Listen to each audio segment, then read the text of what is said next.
No z bliska to nie jest tam ładne, ale bokach chyba jest fajny. Obejrzę se później. Piszecie listy do Mikołaja? Ja z pewnością napiszę. Szczególnie, że ten obiektyw, który Wam zaraz pokażę, sam z pewnością chciałbym dostać na prezent pod choinką. I to najlepiej z jakąś małą kamerą Sony. Ale zanim Mikołaj przeczyta mój list, to Ty usiądź wygodnie i obejrzyj, a także posłuchaj, dlaczego spodobał mi się Samyang VAF w ogniskowej 24 mm z transmisją T1.9.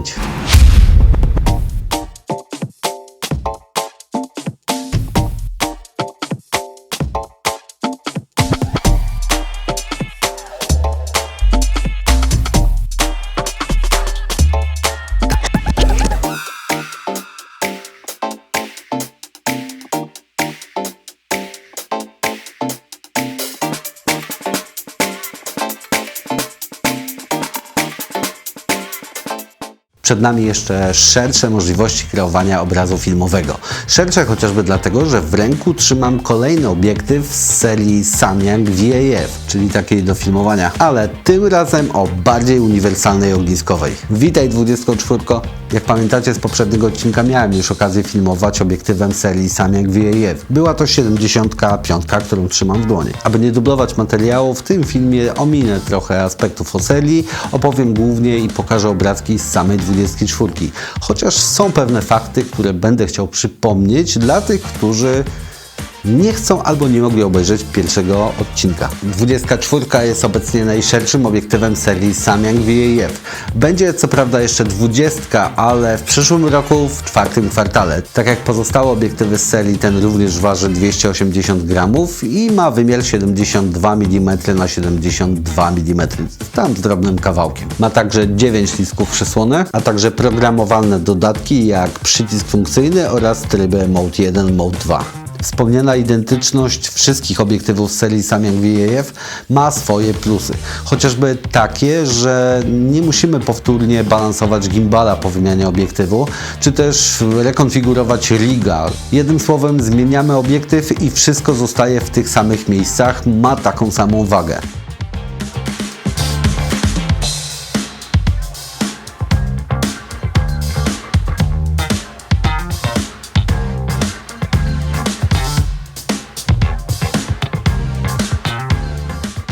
Jeśli chodzi o późniejsze zalety postprodukcyjne, to trzeba dodać, że cała seria Samyang VAF jest tak skonstruowana, że Twój materiał oprócz samej szerokości planu nie będzie się różnił na przykład kolorystycznie, więc wymieniasz obiektyw i nie martwisz się o to, że zaraz będziesz musiał w postprodukcji czy w DaVinci coś grzebać w kolorach, bo coś się nie będzie zgadzać. Na wstępie mówiłem, że 24 jest jak dla mnie bardzo uniwersalna. Pierwsza sprawa, ostrze od 19 cm, czyli można powiedzieć spokojnie zrobisz nim fajny detal, ale również, jak wskazuje sama ogniskowa, nagrasz piękny, szeroki kadr. Dodając do tego parametr T1.9, czyli transmisję światła dochodzącego do matrycy i 9 listków przysłony, otrzymasz bardzo fajny bokeh. Pod warunkiem, że nagrywasz bliski plan na otwartej przysłonie. To wtedy pięknie jest za postacią, pięknie. 24, tak jak pozostałe z serii, posiada z przodu specjalne mocowanie akcesoriów Samyang VAF. Przygotowując recenzję 75, na tamten moment nie wiedziałem, co to będą za akcesoria. Szczerze mówiąc, na ten moment również nie wiem, co to będą za akcesoria. Na razie nie wiadomo nic. Ale jak powiedziałem przy tamtej recenzji, na pewno będzie to coś fajnego. I tak będzie. Nic strasznego się nie dzieje, bo mamy do dyspozycji standardowo gwint wewnętrzny o rozmiarze 58 mm. Zatem możecie sobie przykręcić co tam chcecie, czy to będzie filtr, czy jakiś tam matbox, czy jakieś tam akcesorium, które używacie.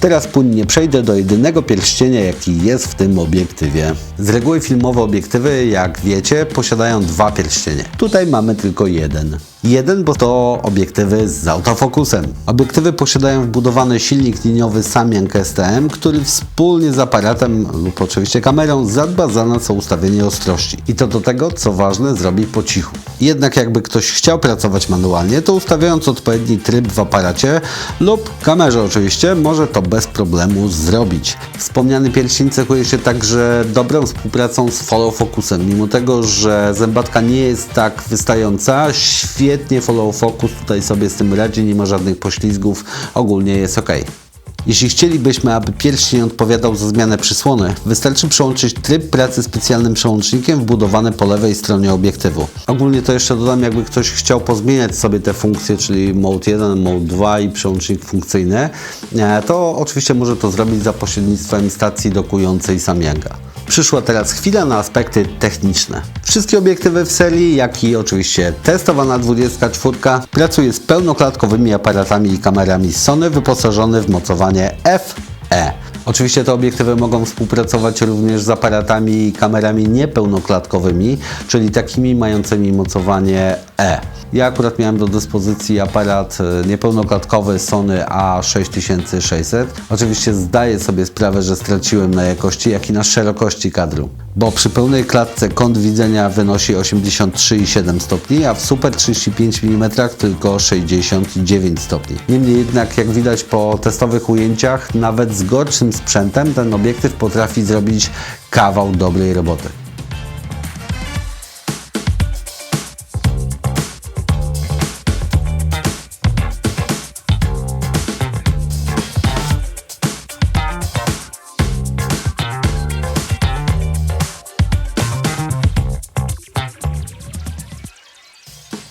Ok, małe podsumowanie. Moim zdaniem Samyang VAF, a szczególnie 24 T1.9 to naprawdę bardzo fajny, uniwersalny obiektyw.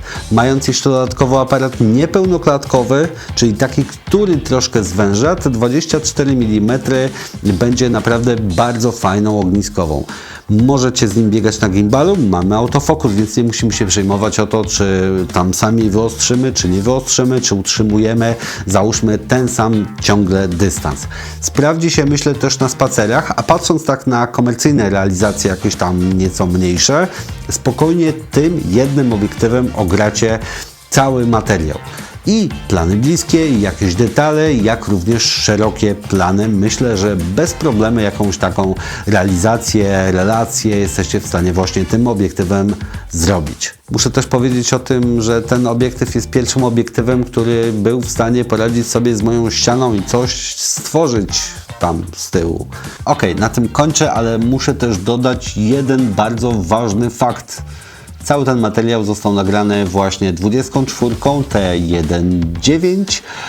Co jeszcze mogę dodać od siebie? Po raz pierwszy chyba nagrywałem to w systemie Auto Focus Mode z priorytetem wykrywania twarzy, czyli wykorzystałem Soniaka jak mogłem, co pewnie zauważyliście. W każdym razie, tak jak widać, materiał jest całkiem fajny.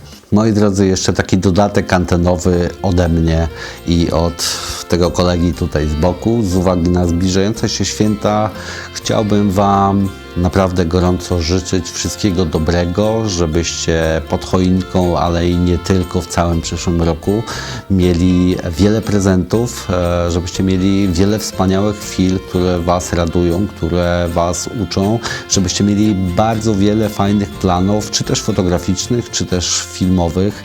Mam nadzieję, że wszystkie Wasze marzenia się spełnią. Wesołych świąt!